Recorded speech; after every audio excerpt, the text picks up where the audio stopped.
자, 지난주에 이어서 지난주에 이제 치유 사역을 할 때 기본적인 방법, 기본적인 어떤 방법을 5가지를 얘기했습니다. 오늘 이제 6번째 이야기를 하겠습니다. 사실 이런 부분들이 사역을 해본 사람만이 얘기를 해줄 수 있는 얘기거든요. 그리고 이 치유를 사역을 해주는 분들이 어떤 표준적인 어떤 하나님이 원하시는 성령께서 또 이끄시는 그 사역의 틀을 배우지 못해서 이상한 방법을 가지고 사역하는 분들이 있습니다. 그건 굉장히 위험합니다. 이렇게 제가 그런 분들을 종종 이렇게 목격해 보면 그런 분들이 정말 저기 성령께서 인정하시고 이끄신 방법인가, 어떤 그 사역인가를 의심할 수 있는 것들이 많아요. 그리고 모든 것들이 이렇게 치우침이 없이 어떤 표준적인 이런 어떤 사역의 틀이 있어서 그 안에서 성령께서 인정하시는 틀 속에서 역사가 일어나야 되는데, 이런 거를 배운 적이 없으니까 이제 자기 마음대로 막 이렇게 사역의 틀을 만들다가 성령이 역사하는 게 아니라 오히려 이렇게 성령님은 역사하지 않고 오히려 이렇게 서로 인간의 감정이 상하고 또 그 속에 사단이 역사하고 이런 어떤 불상사들이 일어나는 것들에 대해서 그것은 정말 위험하다는 거죠. 그래서 지금 제가 사역을 하는 방법들을 얘기하는 것은 전형적인 저의 나름대로의 표준 틀이라고 생각하기 때문에 이 틀을 기억해 두시면서 사역하는 게 좋겠다라는 게 제 바람입니다. 자, 그렇다면 6번째 치유사역의 기본적인 방법이 있어서 이제 치유를 받는 사람, 기도해 주는 사람에 대해서 무리하게 마음에 부담을 주거나 성령께서 지시하지 않는 것을 시도해서는 안 됩니다. 예를 들면 환자에게 너무 주문이 많고 뭔가 이렇게 저렇게 해라만 주문하고 그 환자의 마음이 자꾸 부담을 느끼게 만들어 버리면 그 혼적인 부담이 영적인 하나님의 사역에 제한을 가져오게 되고 성령의 역사하는 게 통로가 막히는 경우가 허다하게 많습니다. 그래서 이 기도로 받는 사람은 좀 편안하게 마음을 사역자가 이렇게 사역자라고 제가 표현하는 것은 굳이 뭐 주의 종이고 교육자를 얘기하는 게 아니에요. 기도를 누군가가 해주는 입장이면 그게 다 사역자예요. 그게 권사든 집사든 장로든 평신도든 뭔가 누군가를 위해서 이렇게 치유를 해준다, 영적인 어떤 뭔가 도움을 주는 사람이라면 사역자라는 제가 이렇게 단어를 쓰는 겁니다. 그래서 사역을 해주는 사람이 사역 받는 사람을 너무 이렇게 혼적으로 부담을 주고 이 사람에 대해서 잘 인격적으로 잘 대해야 되는데 그게 아니라 자기 스타일대로 자꾸 상대방이 동의하지 않는, 그리고 편안하지 않는 이런 태도는 굉장히 문제가 있다라는 거죠. 그리고 분명히 성령께서 기본적으로 이제 하다 보면 그 성령께서 하지 말아야 될, 또 성령께서 시키는 것들을 좀 더 그거를 그쪽을 성령님의 어떤 그 음성을 들으면서 하는 게 기본인데, 그 성령님의 음성을 듣는 게 아니라 성령님이 어떻게 하기를 원하시는지 그거에 초점을 두는 게 아니라 자기가 기분 나는 대로 자기가 하고 싶은 대로 막 해버리는, 이것은 분명 이게 사역의 주체가 누군지를 모르기 때문에 그러는 거예요. 사역은 성령께서 치유를 주시는 거지 우리의 어떤 쇼맨십에 아니면 우리의 어떤 그 열정에 역사하는 게 아니라는 겁니다. 그래서 성령의 어떤 지시와 인도함을 받는 거 굉장히 중요합니다. 그리고 또 너무 사역을 한다 그래서 큰 소리로 상대방을 놀라게 하거나 또 사역자 자체가 흥분해서 사역하면 절대로 안 된다는 것입니다. 그래서 이런 불필요한 좀 이렇게 평범치 않고 이렇게 편안치 않는 사역자의 태도는 반드시 버려져야 된다는 것입니다. 자, 그리고 7번째는 치유 사역을 할 때 이제 나도 치유의 능력이 나가는지 모르고 못 느낄 때도 있다는 것입니다. 사역자 입장에서, 또 사역을 받는 사람 입장에서도 못 느낄 수 있어요. 못 느낀다 그래서 성령께서 치유의 역사를 안 일으키는가 보다 이런 생각해서는 그건 오해라는 것입니다. 성령께서 우리를 역사할 때 굳이 우리를 현상을 일으키면서 역사를 일으킬 의무는 없어요. 다만 우리가 못 느낀다 그래서 역사 안 하는가 보다 이런 고정관념이 위험하다는 것입니다. 못 느끼고 성령이 역사할 수 있어요. 그분의 주권이니까. 근데 보편적으로는 좀 사역을 하는 사람이나 받는 사람이 느끼는 부분이 있죠.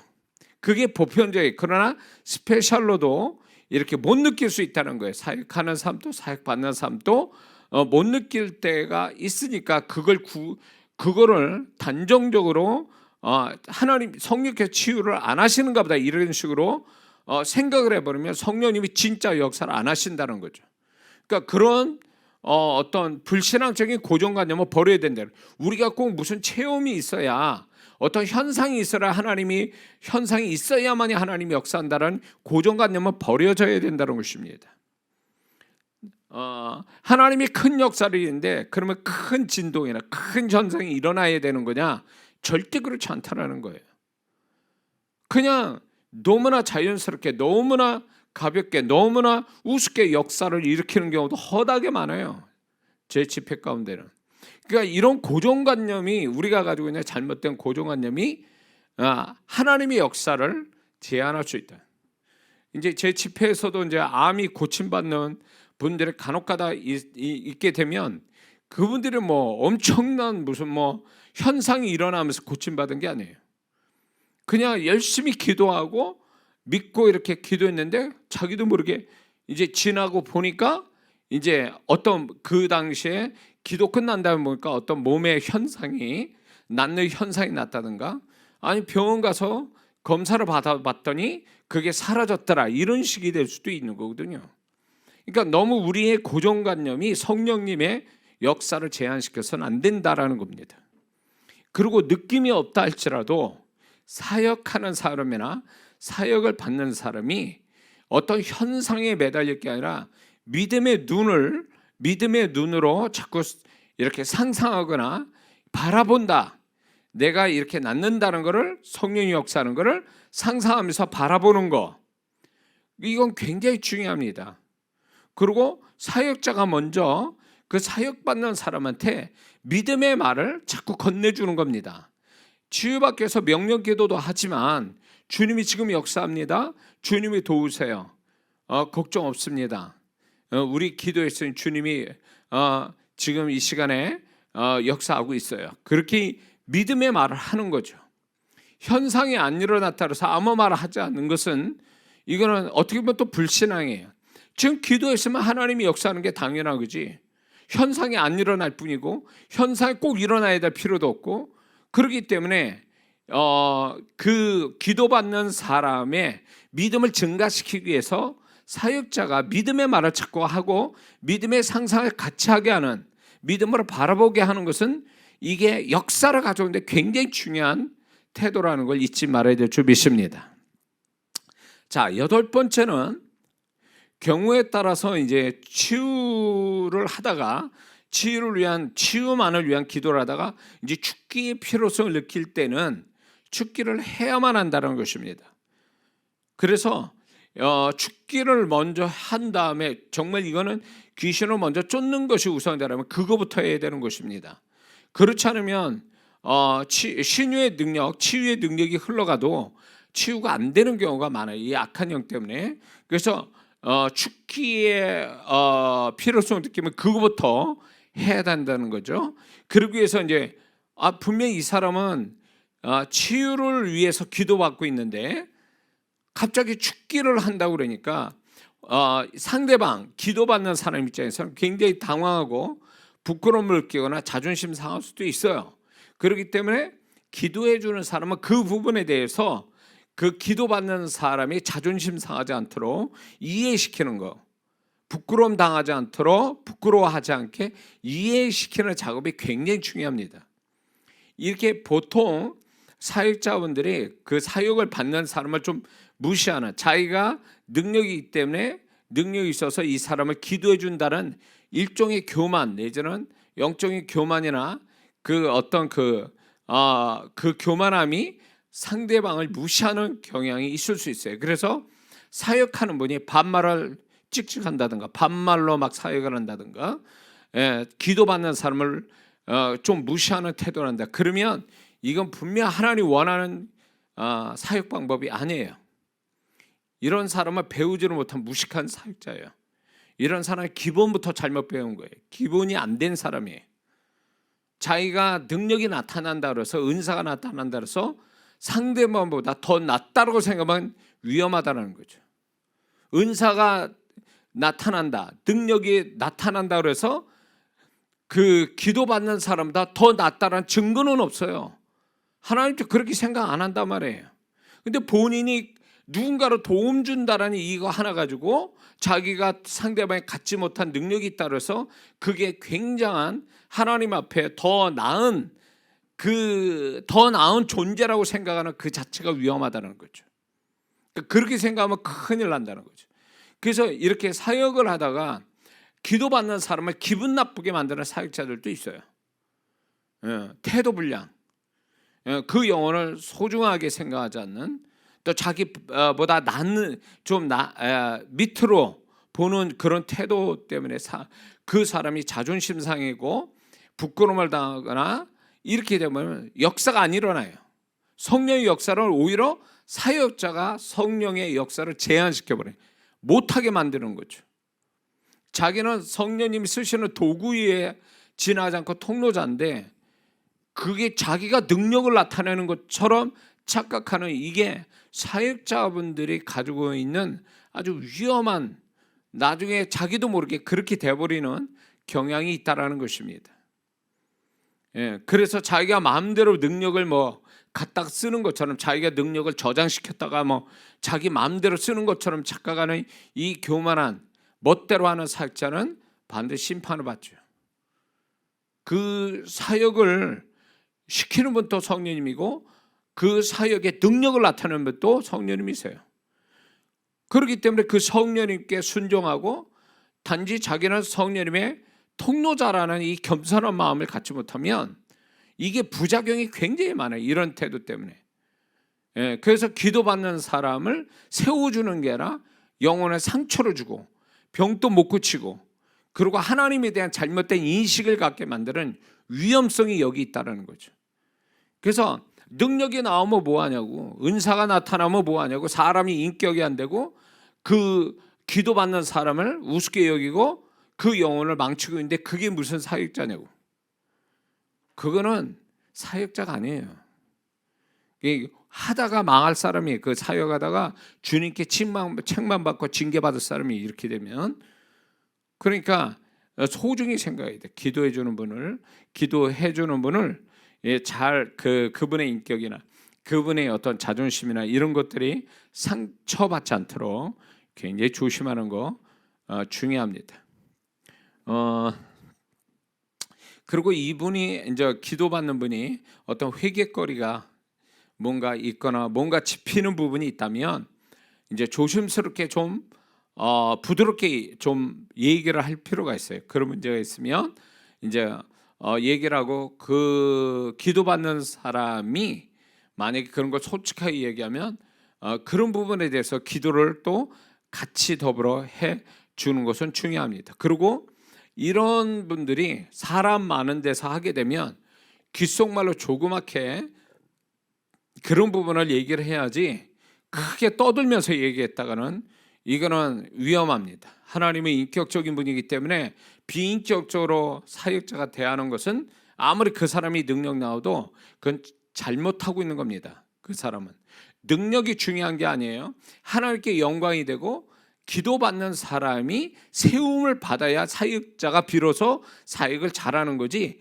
능력만 나온다 해서 사역 잘하는 게 절대 아니거든요. 그런 사역자들이 너무 많아요. 제가 볼 때 너무 많아요. 너무 많아. 그러니까 이 순진한 그 기도받는 성도분들이 그런 어떤 능력 나오는 사역자한테 정말로 어처구니 없는 일들을 많이 당해서 저한테 그런 걸 상담하는 성도들도 있어요.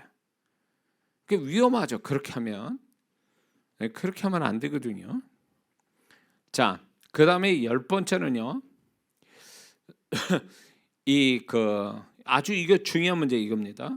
치유를 이렇게 하는 데 있어서 가장 적당한 방법을 찾는 것은 좋은데 사역자가 효과로 보았다라는 방법만을 고수하게 되면 이게 뭐가 문제냐면 성령께서 각 사람마다 다르게 치유를 하시려고 하고 다른 방법을 이렇게 쓰려고 하는데 그런 것들을 이제 자기만의 어떤 고집과 방법을 고수해서 성령께서 다양하게 역사하는 것을 사역자 자체가 이렇게 제한을 시키는 막아버리는 아주 위험한 태도들이 있습니다.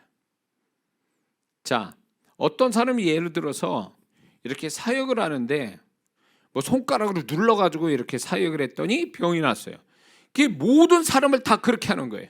상대방이 아파 죽겠다 그러는데 낫지도 않는데 그 방법만 계속 고수하는 거예요. 이 사람은 성령께서 어떻게 하기를 원하시는지 묻지도 않고 지 멋대로 하는 거예요. 이 방법으로 뭐가 됐으니까 이 방법으로 계속, 그러니까 방법 자체가 우상이 되고 방법 자체가 성령님이 대신해 버리는 거예요. 위험한 거예요. 만약에 A라는 사람에게 이렇게 눌러서 손으로 눌러가지고 낫다고 해서 B라는 사람한테도 그 방법으로 그렇게 해서 낫는다라는 보장이 없어요. 왜? 성령께서 하시는 방법이 다 다르거든요. 각 사람마다 다르고 그 시간대가 다르고 다 달라요. 그러니까 성령의 인도와 받아서 성령이 시키시는 방법으로 사역을 해야지 자기가 뭔가 효과를 왔다 해서 그 방법을 계속 고수하는 것은 성령님을 대신하는 방법 자체가 성령님을 대신하는 것이 돼서 이게 불신앙적인 사역이 돼버리고 마는 거죠. 이런 사역자분들도 많습니다. 자, 그래서 사역자는요, 그 성령님이 어떤 방법을 가지고 사역하기를 원하신지 그거를 묻고 그것 따라서 이렇게 하는 것이 그게 순종이고 순종을 잘해야 능력도 나오고 하나님 앞에 영광도 되고 병고침의 역사도 일어나는 거거든요. 그러니까 사역의 주체를 알아보면 안 되는 거예요. 사역은 그분이 성령님이 하시고 그래서 하나님께 영광이 되고 사역을 받아서 병고침 받은 사람이 그걸로 인해서 하나님을 더 가까이 한다면 사역자의 사명을 완수하는 거거든요.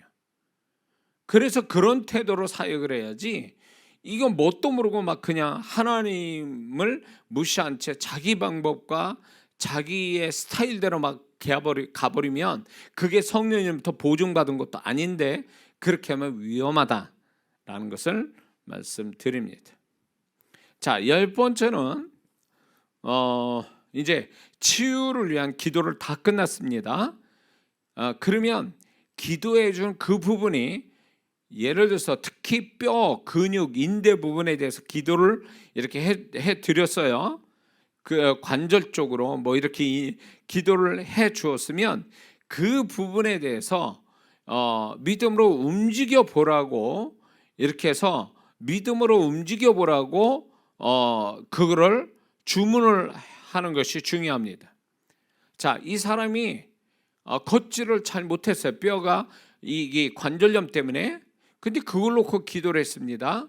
그러면 그대로 기도로 끝내는 게 아니라 자, 기도를 했으니 하나님이 역사할 줄 믿고 믿음으로 일어나 걸어보세요. 이런 식으로 믿음으로 끝낸 다음에 바로 믿음으로 움직여 보라고 하는 주문을 해야 됩니다. 왜냐하면 그냥 기도해주고 끝난 거하고 기도 끝난 다음에 시도를 하는, 믿음으로 시도하는 것은 차원이 달라요.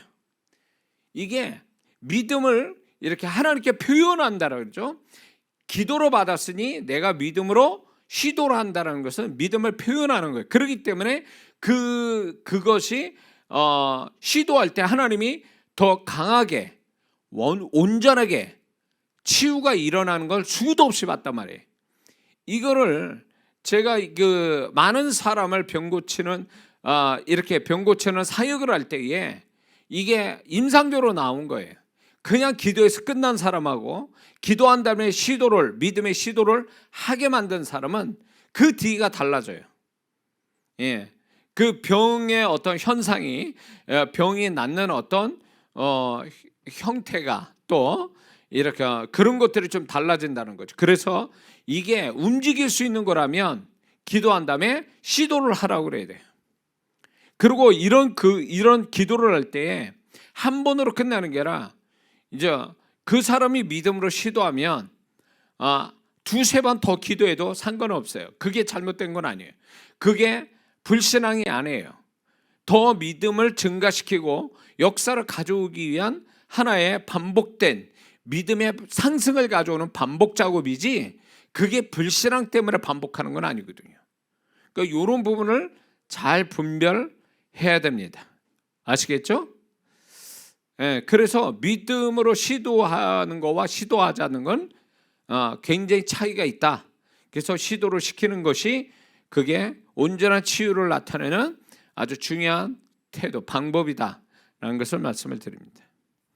자, 11번째, 예, 이게 이제 마지막에 이제 치유하는 방법의 11번째인데, 기도를 한 후에 기도받는 사람한테 어떤 변화가 있는지를 물어보는 거에 중요합니다. 어떤 변화가 있었냐? 그러면 자그마한 변화가 있다고 한다면 반드시 하나님께 감사하게 만들어 줘야 돼요. 어떤 기도받는 사람은 이 사람의 기대는 100% 낫기를 원하는데 하나님의 역사가 20% 정도밖에 안 나타났어요. 현상이. 그러면 이 사람이 실망을 하는 경우가 있어요. 자기는 100% 낫고 싶은데 그게 20%밖에 안 났단 말이에요. 그런 거를 느끼거나 그렇게 말을 하는 거에 대해서 이 사람의 말을 막아야 돼요. 왜냐? 하나님이 주권이에요. 온전케 낫든 10%만 낫게 했든 그 사람의 책임도 일정 부분의 책임이 있지만 하나님이 그렇게 하게 하신 데 이유가 있어요. 그럼 무조건 하나님이 10%라도 역사하며 감사를 하게 만들어줘야 돼요. 그 감사하는 가운데 하나님이 영광 받으시고 더 은혜를 주시거든요. 근데 이런 부분을 안 한다면, 기도한 다음에 딱 끝내버려요. 그냥 아주 이렇게 아주 순식간에 다 이제 빠이빠이 그 사람과 이렇게, 그런 태도는 안 된다는 거죠. 결국 우리는 병고침이 목적이 아니라 하나님이 이 병고침으로 인한 하나님을 영화롭게 하는 것이 목적이기 때문에 우리가 10%를 기도 가운데 좀 나아져도 하나님께 반드시 감사하게 해서 하나님이 영광 받게 해야 된다는 것입니다. 그리고 기도했는데도 차도가 없다면 사역자 스스로가 실망하거나 당황해서는 절대 안 됩니다. 그리고 그 기도받는 사람이 실망하는 것을 미리 막아야 됩니다. 그리고 그거는 또 안 되는 것이 아니고 계속적인 치유의 기도로 고침을 하나님이 주실 거라는 믿음을 자꾸 심게 해야 됩니다. 그러니까 한 번의 기도 가지고 낫는다라는 것은 누구나 다 그런 바람을 갖지만 하나님의 역사할 때 한 번에 안 날 수도 있어요. 여러 번 거쳐서 나을 수 있는데 하나님 왜 한 번에 안 고쳐주십니까? 기분 나빠하고 실망한다면 그건 불신앙이죠. 하나님이 그렇게 하셨다면 그 하나님이 하신 그것만 가지고 감사를 해야지, 그 나머지에 자기 뜻대로 안 된, 자기 생각대로 안 된 걸 가지고 불평하고 원망하거나 실망하거나 이래버리면 이 사람은 고침받다 징계받을 수 있어요. 이런 사람은. 그러니까 이런 부분을 사역자가 반드시 이런 마음 갖지 않게 반드시 얘기해야 되고, 하나님은 계속적으로 역사에서 고침받는 것이 그분의 뜻이기 때문에 그런 태도를 하나님께 올바른 태도를 가지라고 분명히 권면하는 것이 중요한 줄로 믿습니다. 그래서 하나님이 우리를 역사하실 때에 이렇게 우리가 지지난주에도 배웠지만 한 번에 낫게 하실 수 있어요. 그러나 하나님이 우리도 바람이 그렇죠. 그러나 하나님이 그렇게 안 하실 수도 있어요. 그러니까 서서히 낫게 하거나 어느 날 갑자기 낫게 하거나 그분의 주권이에요. 그렇기 때문에 우리가 어떤 형태로 하나님이 역사하든 간에 우리는 그분이 우리의 기도로 받으시고 우리를 축복하신다라는 그런 어떤 신뢰를, 하나님에 대한 신뢰를 갖는다면 설령 지금 아무런 현상이 안 일어나도 하나님이 역사하시고 축복하실 것에 대해서 믿음으로 감사한다면 그게 하나님이 병 고침 받는 것보다 더 하나님을 영화롭게 하는 거죠. 그런 태도를 가르쳐줘야 돼. 병 고침 자체에다 목적을 두니까, 과거에 저도 병 고침 은사 받은 다음에 이렇게 많은 성도들을 병 고침을 통해서 하나님이 역사했는데, 문제가 뭐냐면 교회 안 나와요. 하나님께 감사도 안 해요. 헌금도 안 해요. 그러니까 저도 기분이 나쁜 거예요. 왜 이렇게 하지 이 사람들이? 왜 하나님이 그렇게 고침받고 병원 가서도 안 되는 거? 진짜 병원비, 정말 말해서 병원비도 그거 그냥 하나님이 공짜로 이렇게 병 고쳐 주시고, 정말로 진짜 그렇게 낫게 달라고 그렇게 간절히 해서 하나님이 저를 통해서 역사하는데 그 뒤가 달라진 거예요. 그럴 때 기분이 엄청 나쁜 거예요.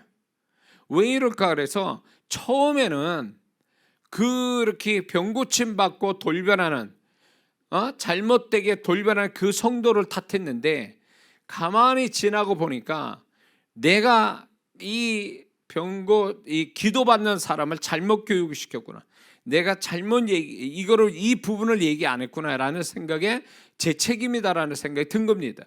그게 뭐냐면 병 고침이 목적이 아니라 병 고침은 수단이 지나지 않고 이 병 고침을 통해서 하나님께 가까이 가고 하나님을 기쁘게 하고 하나님을 높이는 게 목적인데, 목적과 수단이, 목적과 어떤 목표와 과정이, 결과와 과정이 이게 제대로 설명이 안 된 거죠. 그러다 보니까 기도받는 사람은 목적이 병 고침이에요. 그러면 나으면 하나님께 잘해야 되는데 그게 아닌 거죠. 그거는 잘못 배운 거예요. 병 고친 게 축복이고 그게 목표가고 그게 종착역이 아니라 이 과정을 통해서 하나님을 영화롭게 하고 그 하나님께 좀 더 가까이 가고 인격적으로 하나님을 더 잘 섬기는 것이 이게 목적이라는 사실을 아주 세뇌를 시켜야 되는데, 저는 이제 제가 병 고치는 능력이 나타나고 있다라는 것만 드러낸 것뿐이지 그 교육을 안 시킨 게 제 잘못이었다라는 거예요. 그래서 오늘 이제 제가 이제 성도분들이 뭐 기도해서 뭐 전화로 기도해서 이렇게 치유를 기도해달라 안 해줘요. 왜? 기도를 해서 정말 이 기도받는 사람이 하나님 앞에 어떤 태도를 취할지 나는 모르기 때문에 병 고치는 어떤 기도만 해서 그 사람이 낫는 거, 저는 그런 목적으로 제가 하나님이 사역을 하라고 능력 주신 것도 아니기 때문에 안 한다는 거예요. 그리고 예배를 드리지 않는, 하나님께 예배 드리지 않고 하나님께 감사치도 않는 그런 사람은 기도해 줄 필요가 없다는 거예요. 성령께서 능력을 주실 때 그 사람을 고칠 때는 이렇게 병원에서도 안 되는 거, 약으로도 안 되는 거, 자기 본인의 기도 가지고도 안 되는 거를 하나님이 역사하실 때에 그거에 대해서 하나님이 역사하시면 나는 어떻게 해야 되는가에 대한 생각을 안 해보는 거죠. 그냥 무조건 나으면 낫기만을 바라는 거예요. 그거는 굉장히 잘못된 태도예요. 하나님은, 우리는 낫는 게 목적이지만 하나님은 내가 어떤 태도를 취하는가가 더 그분의 관심 사항이라는 거죠. 우리 속을 아신단 말이에요. 우리의 깊은 속에 무엇이 담겨져 있고 이런 걸 알고 계신 하나님이기 때문에 하나님을 높일 생각은 안 하고 자기 몸에 아픈 것만 치유받기만을 바라는 것은 이거는 잘못된 거예요. 그런 사람치고 건강이 그 사람이 온전하게 오랫동안 건강 가진 사람 드물 거예요. 제가 봐도 원위치로 돌아간 사람이 많았으니까. 그건 하나님을 너무 우습게 하는 거예요. 병 고침 받으면 하나님이 나 고침 받았으니까 더 이상 하나님 나 간섭 안 할까? 아니요. 하나님이 고쳐 주셨으니 하나님의 원한 태도를 안 보이면 하나님이 바로 그거를 원점으로 돌릴 수도 있는 하나님이시라는 걸 왜 모르냐 말이에요. 그렇기 때문에 우리가 하나님 앞에 이렇게 그분이 우리의 바람대로 역사가 안 일어난다 해도 우리가 믿음을 보여드린 것만으로도 하나님을 기쁘시게 한 거고, 우리의 믿음을 보여드린 것을 끝까지 유지하는 것이 하나님을 또한 높이는 것인데, 역사가 안 일어나서 믿음으로 기도해놓고 역사가 안 일어나서 안 되는가 보다 이런 식으로 하는 것은 하나님을 우습게 하는 거죠. 왜 믿음을 보였다 믿음을 걷어들이냐 그거예요. 응? 하나님을 믿고 기도받고 기도해 줬으면 그 기도가 유효해서 하나님이 역사할 것을 믿고 기다리고 소망하는 그 태도가 하나님이 기쁘시게 하는 거지, 그런 태도를 안 갖고 현상이 안 일어났다 그래서 자기 믿음을 없는 것처럼 소멸시켜버리는 그 태도는 굉장히 하나님에 대한 불신앙이에요. 그렇기 때문에 우리가 이런 것들이 오늘날 제가 지금까지 사역하면서 능력이 최고가 아니고 능력이 목적이 아니고 능력이 전부가 아니에요. 능력이 자기가 나오는 능력이냐고. 성령께서 나를 통해서 능력을 행하실 때는 그분이 목적을 가지고 능력을 행하실 때 그 목적을 알고 있어야 된다는 거죠. 하나님을 높여야 된다는 거. 이걸 모른 채 그냥 능력 자체만 목적을 뒀다 타락하고 변질되고 그러다가 하나님께 징계받을 수도 있어요. 하나님이 능력을 많이 주시면 반드시 그거의 책임을 우리에게 물으시거든요. 우리에게 그만한 은혜와 축복을 주셨으면 그만큼의 책임을 반드시 그분이 묻기 때문에 우리는 이 부분을 조심해야 될 줄 믿습니다. 이게 치유만이 아니에요. 하나님이 축복 주신 거에 대해서, 은혜 주신 거에 대해서 이런 식으로 하나님을 높이지 않고 그 자체에 그 사람이 그거를 가지고 오히려 하나님을 불쾌하게 만들면 은혜가 축복이고 사라질 수도 있어요. 그러니까 하나님을 너무 내가 스스로 하나님 나 우습게 봅니다 이렇게 말은 안 해요. 근데 태도로 보면 하나님을 분명 우습게 여기는 성도들이 많다는 게 문제예요. 하나님은 그렇게 인격적으로 우리를 대하시는데 우리는 비인격적으로 대한다는 것은 하나님이 그거를 그냥 묵과하지는 않죠. 그러니까 우리가 조심해야 돼요. 자, 무슨 말인지 이해가 되시죠? 그리고 이제 치유를 기도를 했으면 손을 떼도 역사는 계속 진행된다라는 사역자도 그 믿음을 가져야 되고 기도받는 사람도 그 믿음을 갖고 있어야 돼요. 했잖아요. 기도를. 현상은 안 일어났어도 기도했잖아요. 하나님의 약속을 믿고 믿음으로 기도했으면 그 믿음이 현상이 안 일어나도 유효하다라는 것을 기도해 준 사람이나 기도받는 사람이나 그걸 가지고 있어야 된다는 거예요. 그게 진짜 믿음이죠. 근데 이렇게 성도분들에게서 이게 잘못된 태도 중에 하나가 뭔지 아세요? 현상을 가지고 그걸로 현상을 봐야 믿고 현상이 없으면 안 믿는 그런 태도가 있다라는 거예요. 분명히 믿음이 실상이 되게 만드는 거지 실상을 보고 믿는 건 아니거든요. 근데 많은 성도분들이 실상을 봐야 현상을 봐야 믿겠다라는 것은 불신앙이에요. 이거는 우리가 하나님을 보지 못하고 약속의 말씀을 붙잡고 그 말씀대로 그렇게 우리가 순종하면 그걸로 된 거예요. 하나님이 아시니까. 근데 그런 부분을 꼭 눈으로 뭘 목격하고 그래야만이 비로소 내가 그 믿음을 이제 유지한다는 자체는 위험스러운 거죠. 그건 믿음이 아니죠. 자, 그래서 하나님은 믿음을 통해서 우리를 역사를 일으키는 거지, 현상을 가지고 믿기 때문에 현상이 나타나서 믿어서 한다는 것은 그 자체가 믿음이 아니에요. 그건 믿음이라고 볼 수 없는 거예요. 그거는.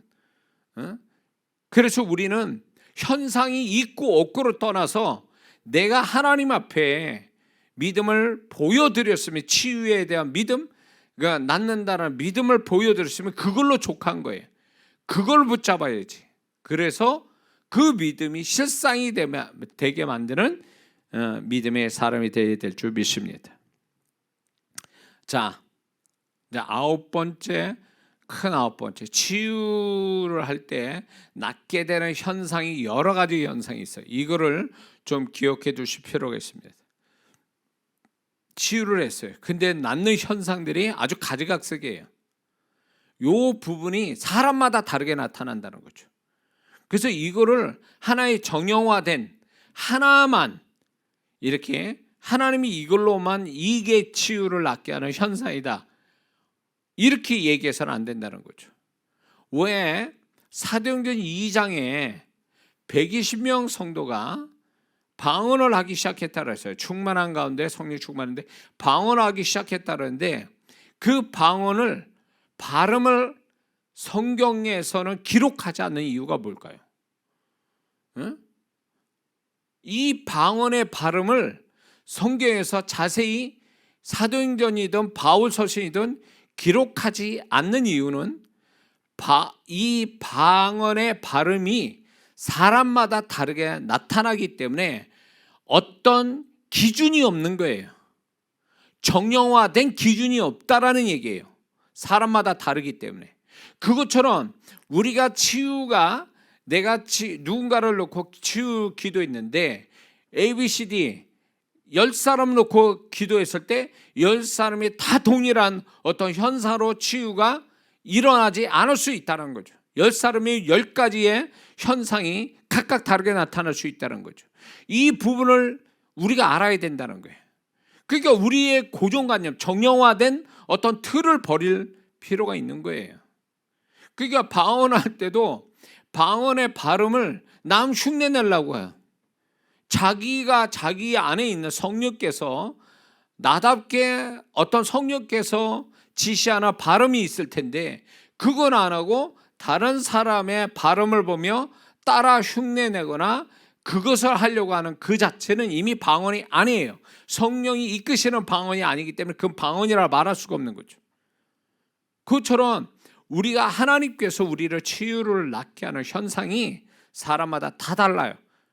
그렇기 때문에 지금 제가 경험한 거, 임상적으로 나온 것들을 얘기하는 이유가 이런 현상들이 치유를 할 때 낫게 되는 현상들이다, 참고하라고 말씀을 드리는 거예요.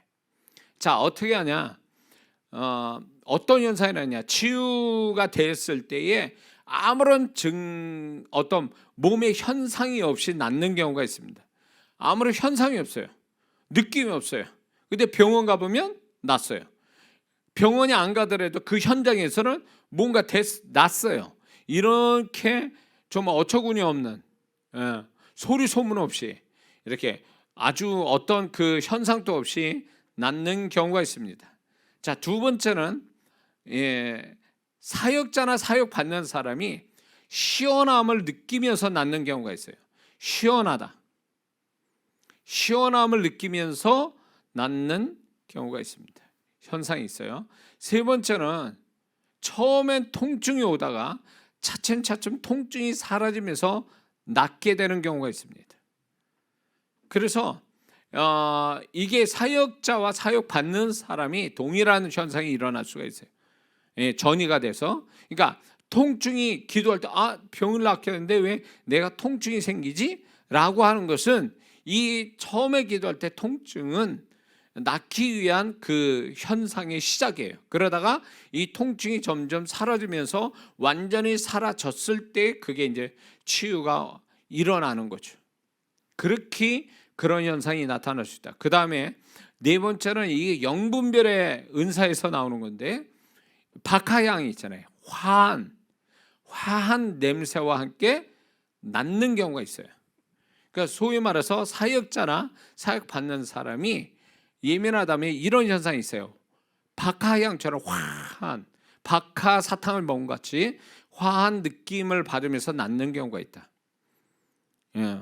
자, 그 다음에 다섯 번째는 전기 감전되듯 찌릿거리면서 찌리릭 하면서 이제 계속 감전된 상태로 이렇게 하다가 낫는 경우가 있습니다.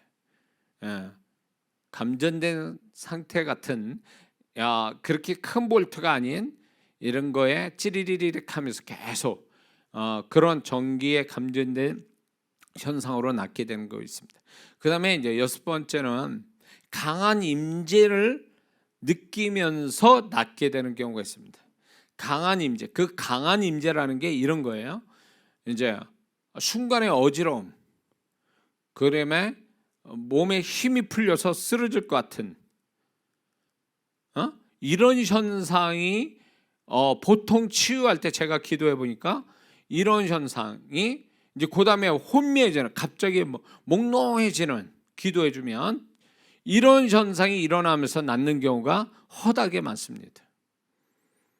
자, 일곱 번째는 이렇게 치유를 기도하는데 뻐근함을 느끼면서 뻐근하다, 이런 느낌을 받으면서 낫게 되는 경우가 있습니다. 뻐근함 느끼는, 뻐근함을 이런 경우가 있습니다. 그 다음에 여덟 번째, 간지럽다, 좀 간질간질한 어떤 현상을 낫는 경우, 이런 현상 가운데 낫는 경우가 있습니다. 몸이 간질간질해요. 그 부분이 간질간질해. 우리가 이제 이 병이 그걸 이해를 하려면 우리가 이제 어디 상처 났다가 이제 아물 때 되면 간질간질하잖아요. 그 딱지 이렇게 뭔가 그런 현상을 얘기하는 거죠. 그다음에 아홉 번째, 기쁨이 오면서 낫는 경우가 있습니다. 갑자기 이렇게 치우기도 하는데, 그러니까 어떤 그 혼적인 감정에서, 감정상에서 기쁨이 확 오면서, 기쁨이 아니더라도 갑자기 평안이 확 밀려오면서 이렇게 병이 낫는 경우가 있습니다. 그러니까 감정을 통해서 하나님이 우리에게 낫는 현상을 일으키는 거죠.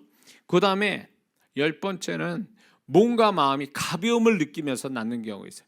갑자기 무거웠던 몸이 가벼워, 새털처럼 막 날아갈 것 같은 이 가벼움 가운데서 이제 이런 현상 가운데 낫는 경우가 있습니다. 자, 여러 번째는 감동과 함께 낫는 경우가 있어요. 눈물. 보통 감동을 받는다 할 때 눈물이 같이 함께 나타나죠. 그러니까 감동을 받으면서 낫는 사람이 있어요. 굉장히 헉헉거리면서 막 엄청 울면서 이렇게 낫는 경우도 있습니다. 근데 그 사람은 왜 이렇게 눈물 나는지 모른다는 거예요. 이유가 없어. 그냥 눈물이 나는 거예요. 그냥. 이렇게 하면서 낫는다. 12번째는 성령의 불을 느끼면서 낫는 거예요. 그러니까 뜨거움을 느껴요. 기도할 때 뜨거움을 느끼면서 낫는 경우가 있습니다. 뜨거움을 느끼면서. 13번째는 기름을 바르는 듯한 느낌을 받으면서 낫는 경우가 있습니다. 기름을 받은 거, 미끌미끌한 기름 냄새도 실제 나는 것 같고, 이제 기름을 바르는 것처럼, 미끌미끌한 기름 바르는 것처럼 그런 현상을 경험하면서 낫는 경우가 있습니다. 그래서 지금 이 낫는 과정이 어떤 이 낫는 현상 자체가 지금 임상적으로 제가 경험한 것들 내용들이에요. 그 외에 많겠죠. 그러나 그 외의 것은 수집을 못했어요.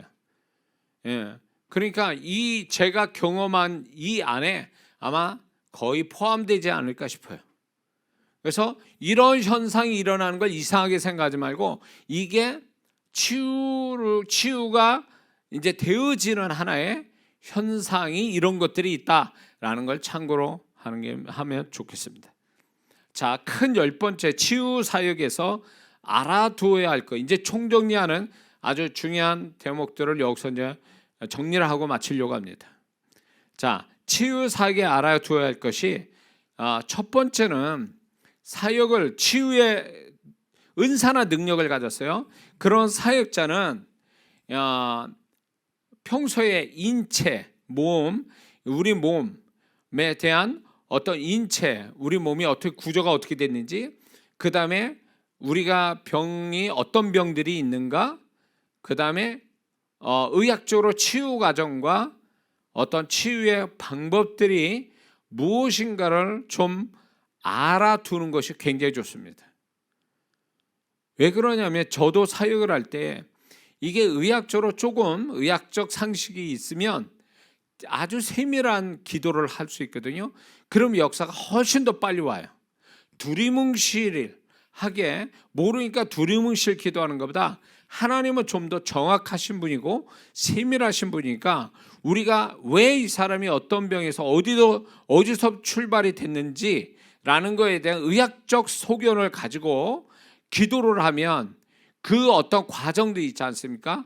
그 병이 출발해서 과정, 결과 이런 것들을 이렇게 의학적 상식을 가지고 하나님께 이렇게 믿음으로 기도하고 명령을 할 때 훨씬 더 성령의 역사가 빠르고 확실해진다는 거예요. 정확하고. 그래서 이런 부분들을 좀 배워둘 필요가 있다. 그래서 저도 이제 이렇게 수시로 이렇게 이제 좀 더 아주 세밀하게 의학적 상식을 가지려고 많이 좀 찾습니다. 저도. 자, 두 번째는 치유사역에 알아둬야 될 게 치유는 죽기와 관계도 있습니다. 아주 깊은 관계가 있죠. 그래서 단순히 치유를 해서 낫지 않는다면 죽기를 먼저 하는 게 아주 상식이에요. 그리고 죽게 한 다음에 치유기도 하는데 여기 이제 덧붙여 우리가 알아야 될 게 죽기만이 아니라 분명히 이거는 이제 제가 쭉 그 앞에도 얘기했지만 권위자, 그 사람의 권위자하고 관계가 있고 이 사람의 어떤 죄의 문제하고 관계가 있고 그 사람의 어떤 마음의 상처하고 관계가 있고 사역을 받는 사람과의 관계, 여기서도 문제가 있어서 이게 치유가 안 될 수도 있다. 그러니까 이런 부분을 영분별을 해서 주님께 물어서 이제 이 부분의 원인을 찾아가는 거, 원인을 제거하는 게 굉장히 중요하다는 거죠. 자, 세 번째는 치유의 은사는 고린도전서 12장 9절에도 나왔지만 여기에 이제 원어로 보면 신유의 병 고치는 은사들이라고 이렇게 은사에 대한 병 고치는 은사가 단수로 쓰는 게 아니라 은사 중에 이 병 고치는 은사를 복수로 쓰고 있다는 거죠. 그 얘기는 뭐냐면 이 말은 치유에도 종류가 많다. 우리 몸에 치유가 일어날 종류들이 많기 때문에 이렇게 복수로 쓰고 있기 때문에 치유 사역자도 여기서 이제 임상적으로 보면 치유 사역자들이 자기가 잘 되는 역사가 일어나는 아주 쉽게 일어나는 분야가 각각 치유 사역자마다 달라요. 그래서 그런 부분에 대해서 인정하고 자기가 잘 안 되는 부분에 대해서는 그거를 인정할 필요가 있어요. 그리고 이제 하나님이 그 치유 사역자를 좀 더 다양한 치유를 하게끔 하기 위해서 이제 사람을 붙이시고 훈련을 시키는 과정들이 있어요. 그런 것들을 성실하게 하다 보면 이 사람이 이 분야에 하나만 치유를 잘했는데 성실하게 하나님이 이끄는 치유 사역을 하다 보니까 다양한 병명의 사역을 잘하는 사역자가 된다라는 거죠. 그러니까 어떤 분야에서 잘할 수도 있지만 하나님은 모든 종류에서 이제 잘하기 위해서 훈련도 시킨다라는 것을 이해하셔야 됩니다. 그리고 그 다음에 영서로 쓰는 사람은 이 영서로 쓰는 손 자체가 영적으로 강하고 예민하기 때문에 치유 사역할 때 굉장히 유리해집니다. 손을 대고 하는 거기 때문에. 그래서 영서를 많이 쓰는 사람은 그 영서로 쓰는 손으로 사역을 하는 것이 훨씬 더 유리해요. 예, 손을 통해서 이제 영분별, 손을 통한 그 손이 눈과 같은 역할을 또 해주기 때문에 그렇습니다. 그래서 영서를 많이 쓸수록 좋습니다. 자, 이 영서는 굉장히 유익하고 저도 이 영서의 축복을 많이 받았는데 이제 영서에 대해서 잘 모르는 분들이 너무 많아서 제가 이 부분에 설명을 하기가 좀 곤란해요. 이게 잘하는 사람끼리 모아놓고 하면 훨씬 이해가 될 텐데 잘 모르는 분들은 오해할 수도 있기 때문에 이 부분은 제가 자세히 말하기가 좀 곤란합니다. 지금은. 자, 그 다음에 질병에 따라 성령의 지시함이 좀 손을 쓰는 이런 거에 대해서 성령의 지시함이 각각 다르게 나타난다라는 것입니다. 그래서 이 부분을 이 손을 쓰는 방법을 이것도 성령의 지시, 인도함을 받는 게 굉장히 중요합니다. 자, 손을 어떻게 쓰냐? 손바닥을 보통 우리는 손바닥을 대죠. 그 아픈 데를 살짝 이렇게 대면서 기도하는 게 이게 전형적인 어떤 병 고치는 어떤 사역자의 모습이죠. 그런데 이것만 있는 게 아니에요. 손을 쓰는데 이것만 있는 게 아니라 손날을 세워서 기도도 하게 하시고 또 손바닥으로 문지르기도 하고 또 손으로 이렇게 찌르면서 기도시키는 것도 있어요. 그러니까 성령께서 그러니까 대는 게 아니라 찌르는 게 아니라 깊숙이 이런 식으로 치유를 하는 것도 있고 두드리는 게 있어요. 또 이렇게 두드리면서 기도시키는 게 있고 또 누르는 게 있어요.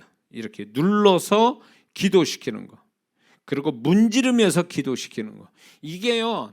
손 하나 쓰는 것도 성령께서 다양하게 시킨다 그거예요. 이걸 누가 가르쳐 주겠습니까? 사역자가 마음대로 자기가 생각하겠냐 그거예요. 성령께서 사람마다 변명마다 병원에 병의 어떤 이름에 따라서 손을 쓰는 게 다르다는 거죠. 이 부분을 잘 알면 좋겠다라는 생각이 듭니다. 그리고 이제 치유 사역을 하다가 보통 이렇게 앉아서 기도하는 것보다 서서 기도시키는 게 중요해요. 서서 두 사람이 다 서서 기도하는 것이 훨씬 더 성령의 역사가 더 강해요. 앉아서 사역하는 것보다 훨씬 좋아요. 제가 임상적으로 볼 때 그래서 서서 이제 사역을 하는데 이런 경우가 가끔가다 있어요. 그게 뭐냐면 기도를 해주는데 이 사람이 갑자기 앞으로 꼬꾸라져. 앞으로 이렇게 꼬꾸라지는 현상을 갖는 성도 가끔가다 있어요. 이게 임재면 뒤로 넘어가야 되는데 앞으로 꼬꾸라지는 것은 이거는 귀신하고 관계가 있어요.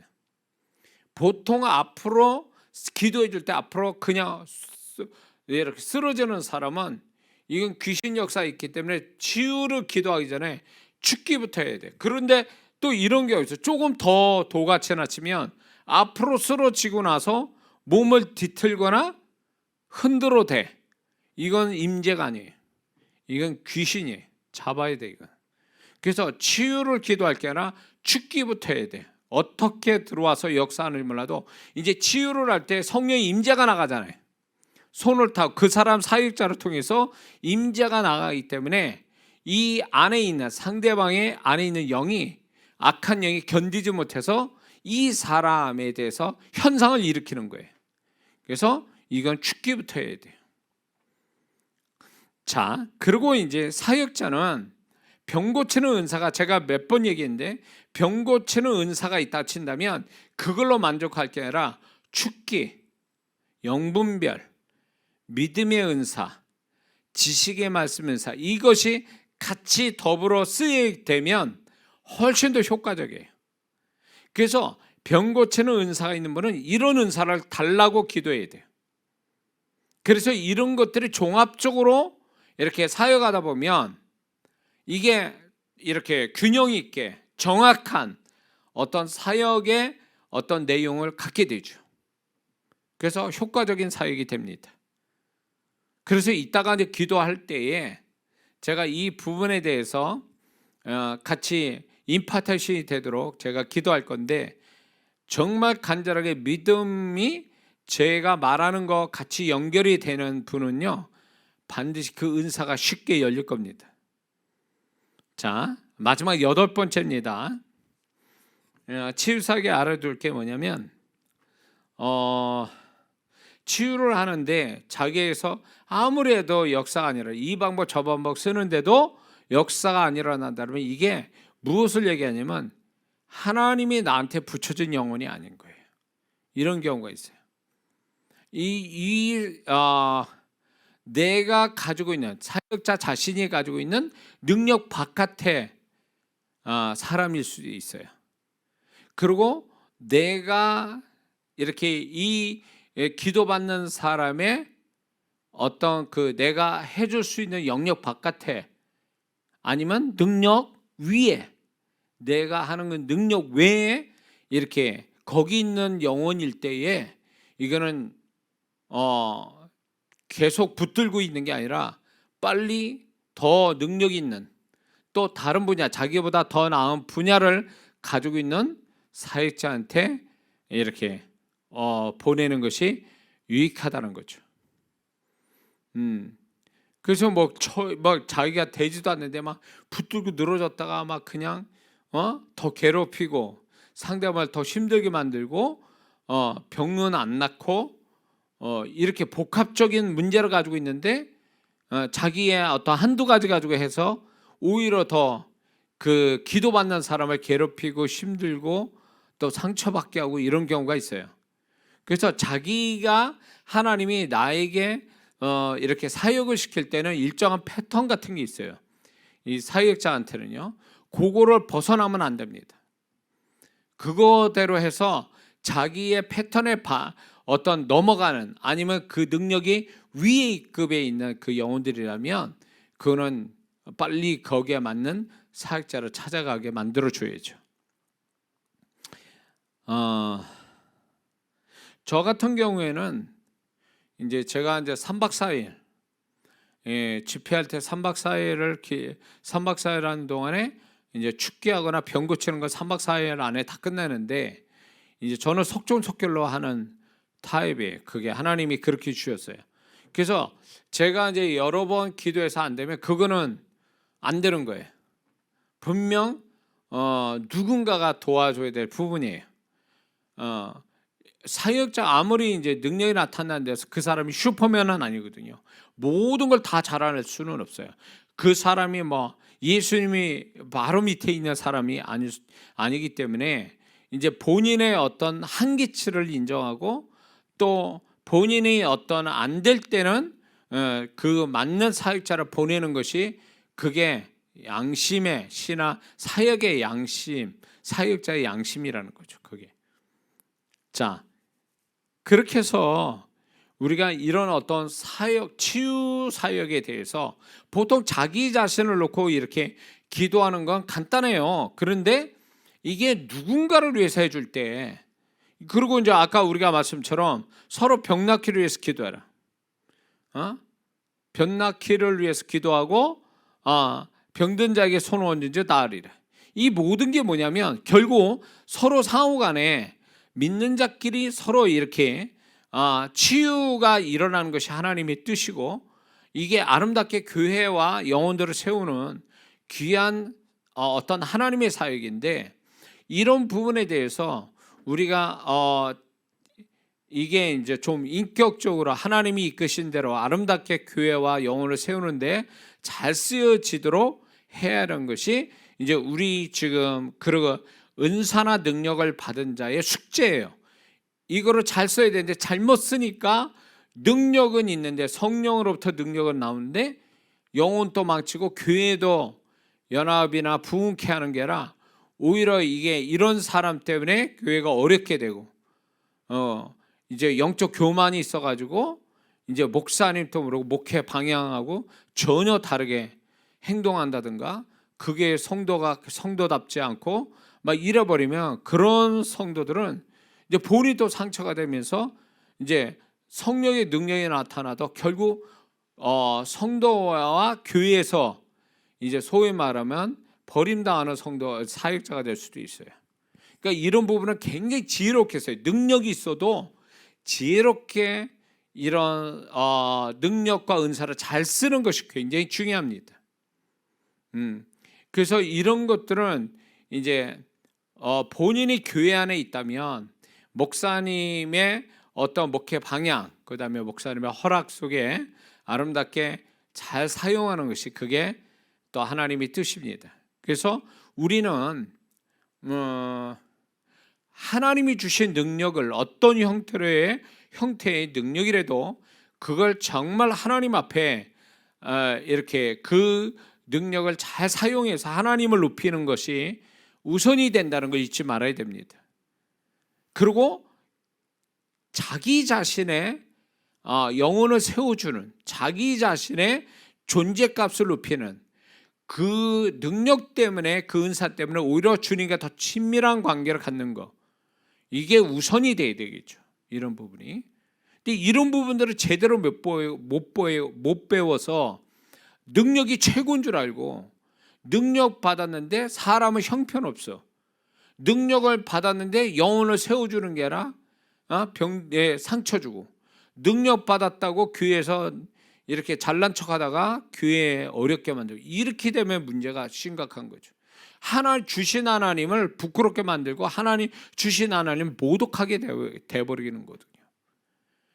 예, 그래서 오늘날 이제 영적으로 혼탁하고 이제 악한 영들이 세상 문화와 이단들과 또 이렇게 거짓 선지자로부터 해서 많은 자들이 이제 더 사단의 능력을 가지고 역사에서 교회가 어렵게 되어지고 영적으로 혼미한 가운데 이때에 우리가 하나님이 주신 은사를 받아가지고 정말로 자신과 주변과 교회를 아름답게 만드는 사역자로 가는 것이 오늘 주님 오시는 이때에 우리가 정말로 그게 마지막 이제 하나님을 위해서 또 자신의 영혼을 주님 앞에 바로 쓰는데 귀하게 또 사용이 될 줄 믿습니다.